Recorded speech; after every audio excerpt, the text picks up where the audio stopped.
Jadi yang paling untung tuh siapa? Prabowo, Pak.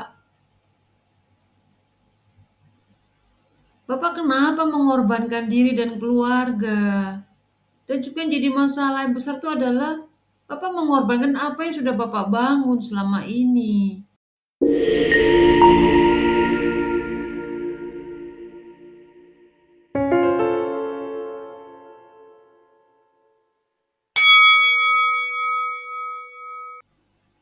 Gak habis pikir dengan Pak Jokowi.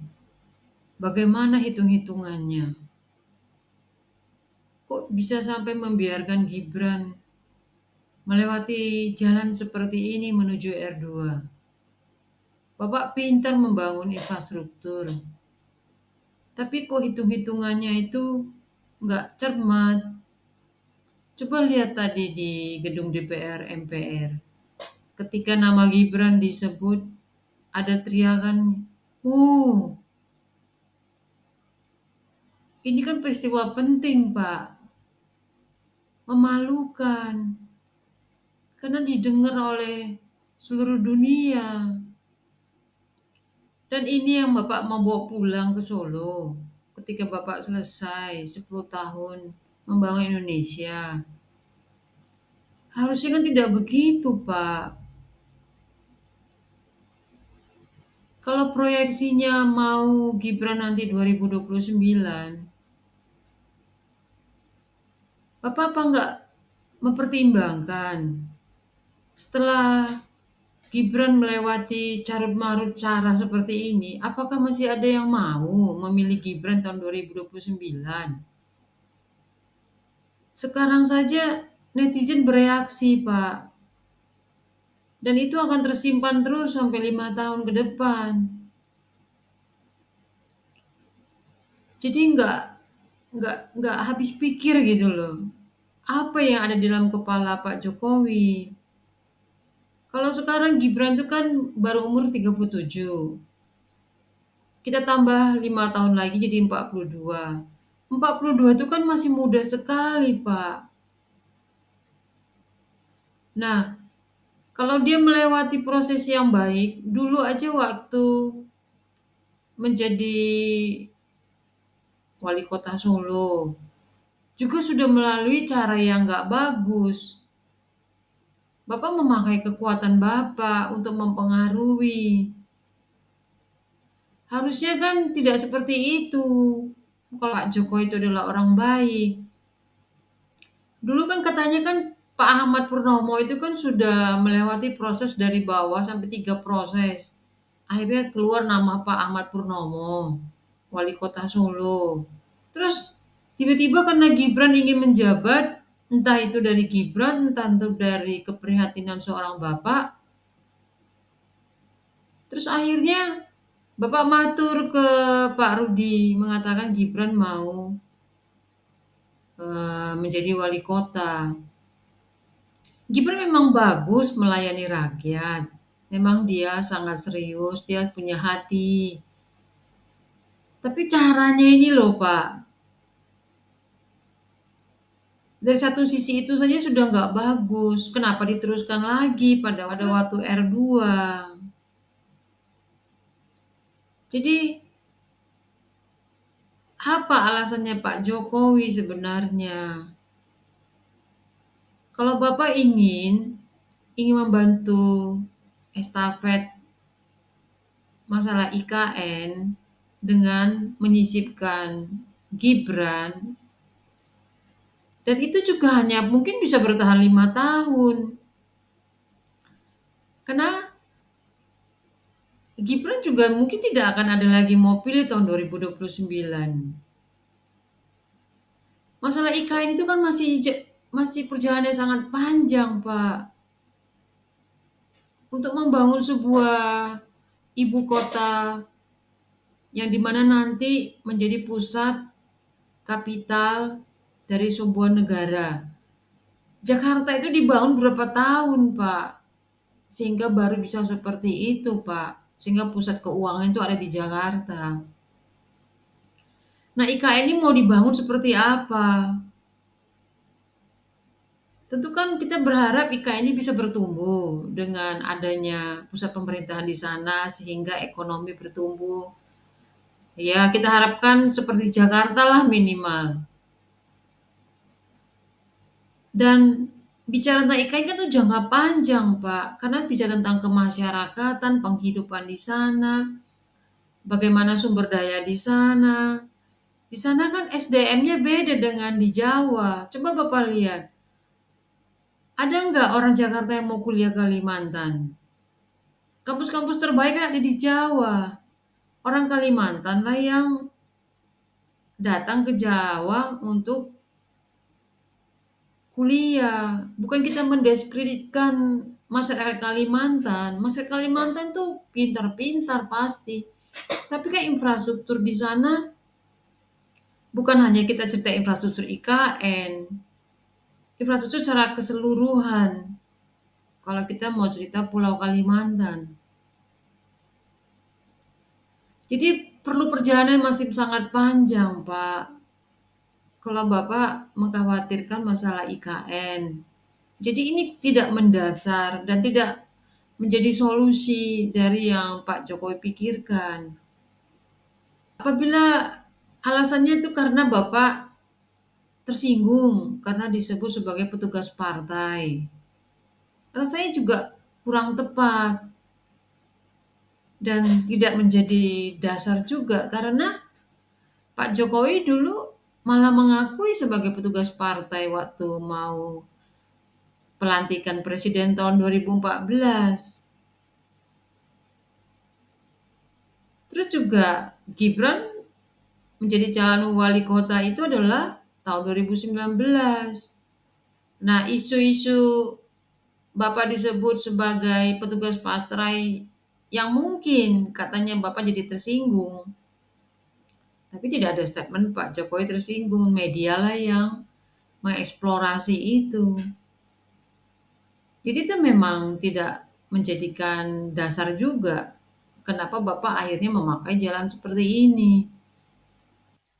Saya berusaha mencoba mencari hal yang lain. Apakah Pak Jokowi itu terbeban secara pribadi dengan para investor yang sudah menanamkan uang triliunan rupiah itu? Sehingga hal ini yang menyebabkan Pak Jokowi berusaha mencari penerusnya kelak yang bisa mengkawal semua program-program yang sudah diproyeksikan dengan para investor. Kalau hal itu benar, tapi dengan naiknya Gibran juga tidak bisa menjawab solusi. Tapi lucunya, kita kan melihat bahwa terjadi keakraban dengan Pak Jokowi dan Pak Prabowo. Karena Pak Prabowo dari dulu itu berusaha merapat terus ke Pak Jokowi. Karena Pak Prabowo itu tahu dengan memanfaatkan elektabilitas Jokowi, dengan begitulah bisa memuluskan jalannya. Nah, kalau seandainya akhirnya Pak Jokowi pun percaya dengan Pak Prabowo karena sudah terjalin keakraban di antara mereka, harusnya Pak Jokowi mempercayakan saja IKN kepada Prabowo tanpa harus mengikutkan Gibran. Oke, juga ada dengar dari sebuah podcast Pak Jokowi mungkin pernah mewacanakan Prabowo Ganjar. Tapi kan tidak mungkin Ganjar itu menjadi R2. Karena kan mereka suara mayoritas. Nah kalau begitu kenapa Prabowo yang tidak di-approve jadi R2 pada saat seperti itu? Sehingga tidak perlu harus menaikkan Gibran. Jadi ini adalah salah langkah Pak Jokowi. Kembali lagi ke masalah investor tadi. Investor itu kan para pebisnis, Pak. Mereka itu kan sudah punya hitungan masing-masing. Sudah tahu untung dan ruginya, ada resikonya. Jadi Pak Jokowi untuk apa mengambil beban yang terlalu jauh? Sehingga ini menjadi sebuah pendorong, trigger bagi Pak Jokowi berpikir seperti itu. Teman-teman, saya lagi berusaha mencari apa alasan utamanya Pak Jokowi mengambil jalan seperti ini? Jadi yang saya lihat adalah Bapak ini sedang berusaha menolong Gibran. Jadi polanya ini sama dengan SBY, bapak yang sayang kepada anak. Bisa saja mungkin pada saat itu Gibran bisnisnya sedang sulit karena bisnis martabaknya tiba-tiba mungkin mati suri. Jadi bapak berpikir, atau mungkin Gibran berpikir, waduh ini bagaimana, kan begitu. Wah ini bapakku lagi presiden, elektabilitas lagi sangat tinggi. Wah apa salahnya nih kita coba. Kan mungkin seperti itu pikirannya.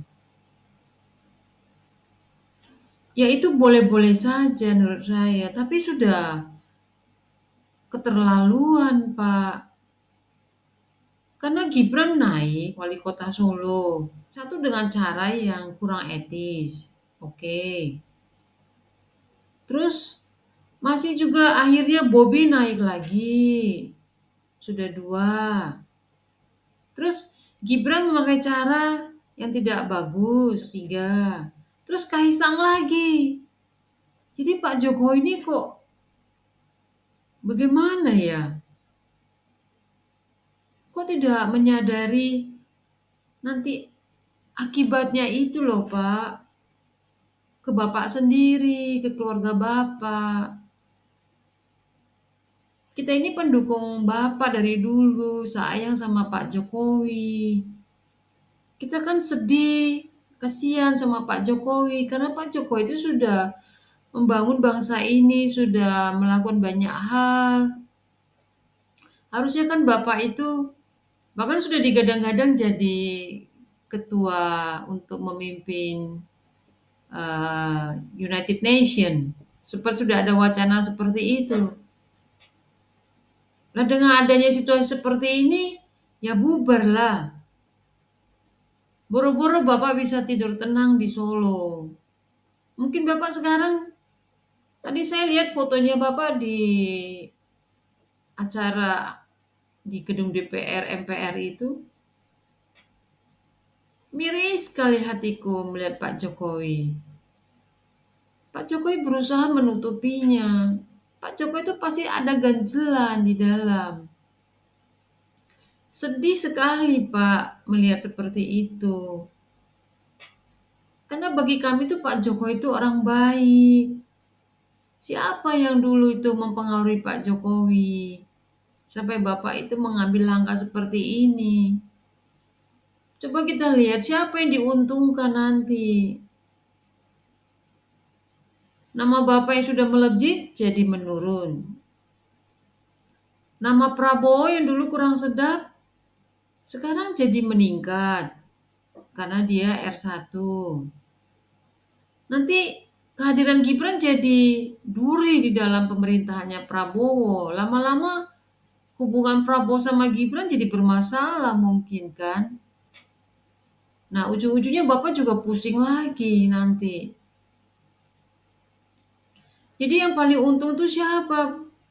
Prabowo Pak. Bapak kenapa mengorbankan diri dan keluarga? Dan juga yang jadi masalah yang besar itu adalah Bapak mengorbankan apa yang sudah Bapak bangun selama ini. Tentang cara-cara yang baik, Pak. Demokrasi. Benar-benar tidak habis pikir dengan Pak Jokowi. Kenapa Bapak bisa berubah seperti ini? Kalau Bapak khawatir sebagai ayah kepada anaknya, Bapak tentu harus bersabar sampai Gibran tuh menyelesaikan wali kota Solo. Nah, Bapak lengser baik-baik. Gibran mengerjakan Solonya dengan baik-baik dan menyelesaikan Solo dengan baik-baik. Tentu elektabilitas Gibran akan semakin meningkat, bukan? Karena perjalanan Gibran itu masih sangat panjang, Pak. Saya yakin sekali tahun 2029 Nama Gibran itu akan nyungsep, Pak. Coba lihat seperti Ahok. Ada lagi nggak yang mau? PDIP aja nggak berani mendukung dia di Pilkada 2024 ini. Karena pasti kalah. Saya jamin pasti kalah kalau Ahok naik, Pak. Sudah selesai karir politiknya. Jadi Gibran dengan menjadi R2 ini, karir politiknya itu selesai sebenarnya, Pak. Kita tunggu aja sampai 5 tahun. Inilah yang kita sesalkan. Mengapa Pak Jokowi mengambil jalan ini dan tidak mengkalkulasinya dengan cermat. Jadi kalau ada sesuatu yang dilanggar, Pak, kita nggak usah cerita konstitusi lah. Saya tidak ingin bahas terlalu jauh tentang konstitusi. Kita cerita yang kita apa adanya aja lah. Kita kalau ada yang dilanggar di hati kita, kan suatu hari itu pasti akan nanti backfire, Pak. Lambat atau cepat. Itu hukum alam gitu loh, Pak Jokowi.